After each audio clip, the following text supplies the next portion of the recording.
welcome to the first edition of the 25-26 Edge. I'm Kaeleigh. And I'm Van Wilder. We're your first semester anchors for the Edge, and we are very excited for this year to come. On this edition of the Edge, we will introduce you to the other new faces here at EdTech. Plus, introduce you to a special Olympian that is headed to nationals, and how 2 public safety students honored firefighters on 9/11. Not only are there new faces for this year's Edge, but we also have a variety of new staff, as well as old staff in exciting new positions. The Edge's Montanna Eads is here to give us a tour. Thank you, Kaeleigh.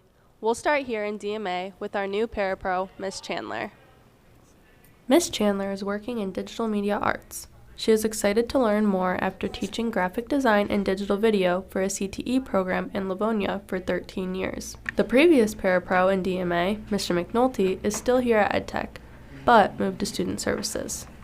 But I'm actually the work-based learning coordinator for the students at EdTech, so I still work with students, but I get them out on work sites, whether it's paid or unpaid or job shadows. So I'm making business connections and getting our students more experience in their career field outside of the classroom. Mr. Swain moved to a new position this year as well. He was previously a parapro in welding, and now he is the new teacher in diesel tech. In power sports and equipment, Mr. Zimmerman is the new parapro. For 2.5 years, I was a vendor here at the school, and that's where I got to know Kevin and numerous other instructors here, and the school became pretty close to me. Not only because they were a customer, but some great friendships. The marketing and entrepreneurship class also has a new parapro. You may recognize Miss Wangler because she has been a sub here at EdTech for a while. Another new face that most have seen around is the new assistant principal, Mr. Sherman. He was previously the vice principal at North Branch High School. And Miss Cowie is now officially our new principal. Coming from an assistant principal to a principal position, the difference is I don't have to deal with student discipline. This position, even though it has its stressors, I can be more of a happier, not a happier person, but it's more of a positive position, right? I don't have to deal with a lot of student discipline. Yeah. And believe it or not, we aren't done. There are more new faces joining us, and we will bring you those on our future editions. Reporting for The Edge, I'm Montanna Eads. There's a new parapro in diesel technology, and the new welder para starts next week. Plus, there is an open support position in public safety, as well as welding, where they are hiring a second parapro. We will introduce you to all of them right here on The Edge. Not only are there new faces here at EdTech, you may have noticed some updates around the building. Our hunter Wisbiski shows us. Thanks, Van. I think the biggest change is the colors in the hall. I'm at Crispin's Corner, where red hallway meets green hallway. The colors aren't just to look cool, they also have a purpose. Instead of saying north hallway, south hallway, we can say it's the orange hallway, the blue hallway. It would be easier that way to determine if there was a fire or if there was something else going on, that emergency services could clearly see where to go.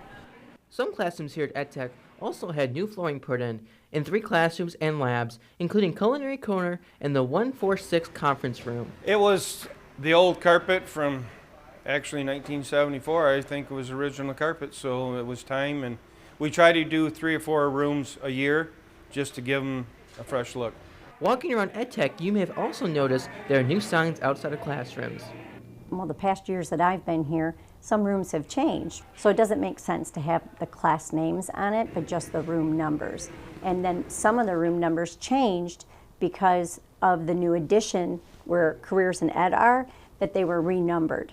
Starting in October, EdTech is getting a new building, a pole barn for maintenance and to house a new school vehicle. Reporting for The Edge, I'm Hunter Wisbiski. Every year, on September 11th, we take a moment to remember the attacks in our country that day. High schoolers today were not even alive when it happened, but 2 public safety students spent their day honoring New York City firefighters who rushed into the building to save lives. Our Cheyenne Sabo shows us how. During the 9/11 terrorist attacks, one group ran into the danger. Students in public safety are happy to honor them. William Larkin spent September 11th walking up the stairs in the public safety barn. The class wanted to do it because we want to honor the firefighters that died in 9/11 that were going up the Twin Towers. He walked 2,200 steps to replicate the number of steps firefighters climbed in the World Trade Center. There's a total of 343 firefighters, 55 military personnel, 71 law enforcement officers, and 8 paramedics and EMTs that lost their lives on the September 11th attacks.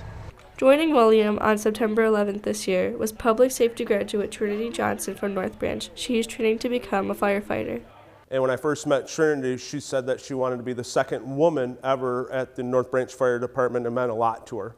During the challenge, William pushed through the physical effort the same way he does during a cross-country race.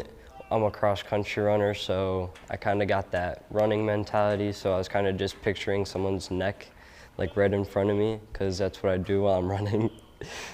So I just like pictured him there, and I just kept on following him the whole way, and then they told me to stop at 23 minutes, and I had already finished. Another student, Aiden Nowak from North Branch, also did the step challenge the following Monday. Reporting for The Edge, I'm Cheyenne Sabo.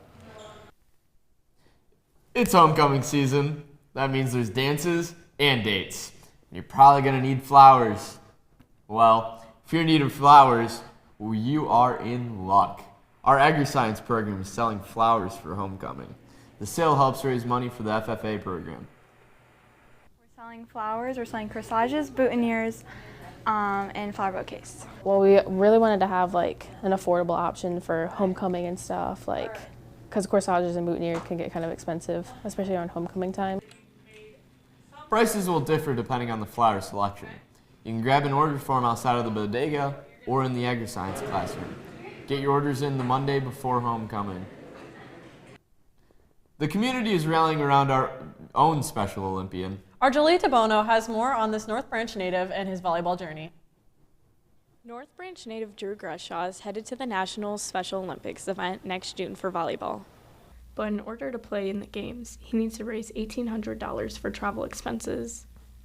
Tuesday, September 16th, North Branch High School held a fundraising rally to help Drew raise money. The rally was before the North Branch Cross-Lakes game. So how did Drew get this chance to play? He was picked. I was on our Lapeer team, the Lapeer Blockbusters, and our area sports coordinator is also a volleyball coach that is going to state games, so she has seen Drew play volleyball. One of her team members had to back out at the last minute, and so she called Lapeer asking to recruit Drew for their team as an alternate. So he was scouted that way. Drew comes from a volleyball family. All of his sisters play or have played volleyball for North Branch High School. His sister Josie is currently on the team. I played volleyball with Josie. With the help of the community, the entire family will be able to visit Minnesota. Growing up, Drew was always surrounded by volleyball. Myself and my other sisters have always played our entire lives, so he was always exposed to it. And when the opportunity came to have a Special Olympics team, he took it. All of Drew's sisters have been a part of the state championship teams, and now Drew is sharing the family legacy by competing for Team Michigan. Reporting for The Edge, I'm Jolee DeBono. You can donate to help Drew raise money. Bring your donation to the front office. Anyways, that's all for this first edition of The Edge. Thank you for watching this edition of The Edge. We are excited about bringing you all the news and events this year at EdTech. In the meantime, you can keep up with us on Snapchat, Facebook, Instagram, Twitter, and TikTok at The Edge LC. I'm Kaeleigh Gourieux. And I'm Van Wilder, signing off until the next Edge.